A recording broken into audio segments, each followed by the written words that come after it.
कौन थे वो लोग जो देश के लिए शुरू से अपनी जानों से खेलते आए हैं? कौन थे वो लोग जिनके हौसले की मिसाल पूरी दुनिया में दी जाती है? क्यों सिखों का भारतीय सेना में एक अलग ही रुतबा है? क्यों ये भारतीय सेना का एक अटूट हिस्सा है? वो कौन सी बात है जो इनको अलग बनाती है?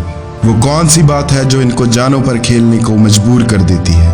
सिख रेजिमेंट की शुरुआत कैसे हुई और किसने की और क्या कारण रहे, ये सब हम इस वीडियो में जानेंगे। नमस्कार दोस्तों, मैं हूं आपका होस्ट शैमन। अगर आपको मेरी वीडियो अच्छी लगे तो इसको लाइक करिएगा, अपने दोस्तों के साथ शेयर करिएगा और मेरे चैनल को सब्सक्राइब कीजिएगा। महाराजा रणजीत सिंह सिख राज के पहले महाराजा थे और वो एक बहुत ही दूरदर्शी इंसान थे जिन्होंने बचपन से ही अफगानिस्तान के हिंदुस्तान पर हमले और अंग्रेजों के मराठाओं के ऊपर हमले बहुत ही करीबी से देखे थे और जाने थे। उनको फौज की नीतियों का बचपन से ही बहुत अच्छा ज्ञान था। लाहौर के सल्तनत और महाराजा बनने के बाद वो जब कई बार मुल्तान को हासिल करने में असफल रहे तो उन्होंने निर्णय लिया कि वो अपनी फौज में अब तब्दीली और अनुशासन लाएंगे और ये उनकी जिंदगी का एक बहुत ही बड़ा जुनून बन गया। जैसे जैसे आगे जाकर उनकी अंग्रेजों के साथ दोस्ती बढ़ी, उनको अंग्रेजी फौज के बारे में और ज्यादा इल्म होने लगा। वो अंग्रेजी फौज की ड्रिल देख के बहुत ही प्रभावित हुए और उनका अनुशासन उनके दिल पे कहर ढा गया। अब महाराजा को पता था कि उनको कैसी फौज चाहिए। वैसे तो अनेकों देशों से लोगों ने आकर महाराजा के लिए नौकरी की, पर जो सबसे पहले फ्रांस के दो फौजी आए थे वो थे अलार्ड और वेंटूरा, जो कि नेपोलियन बोनापार्ट की फौज में उच्च अधिकारी थे।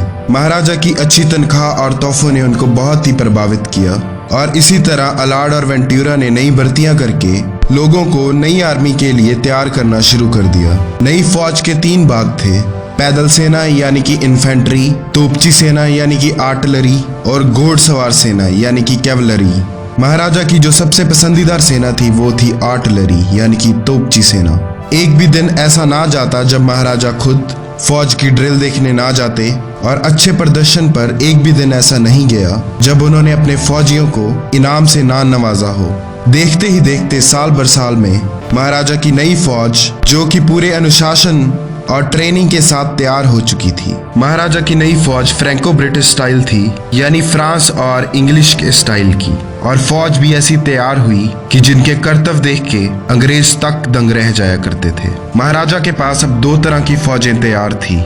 एक उनकी पुरानी फौज जो कि 12 मिसलों के आधार पर थी और एक उनकी नई फौज जो अब तैयार हो चुकी थी। सिख मिसलें क्या हैं, इसके ऊपर मैं आपके लिए एक अलग वीडियो बनाऊंगा जिसमें आपको पूरे तरीके से सिख मिसलों की जानकारी दी जाएगी। 1849 के बाद जब सिख राज टूटा तो अंग्रेजों ने बढ़ चढ़कर सिख फौज को अपनी फौज में भर्ती करना शुरू कर दिया।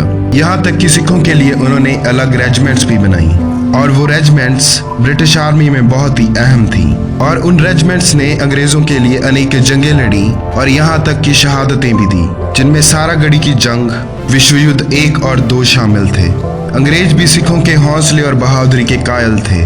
सिखों को वर्ल्ड वॉर 1 में सबसे कारगर फौजियों के रूप में बरता गया और लगभग 75,000 सिख फौजियों ने वर्ल्ड वॉर 1 में अंग्रेजों के लिए शहादत दी।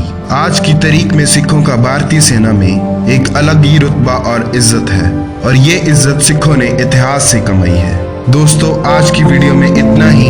आगे फिर हम आपके लिए नई वीडियोस लेके आएंगे। तब तक के लिए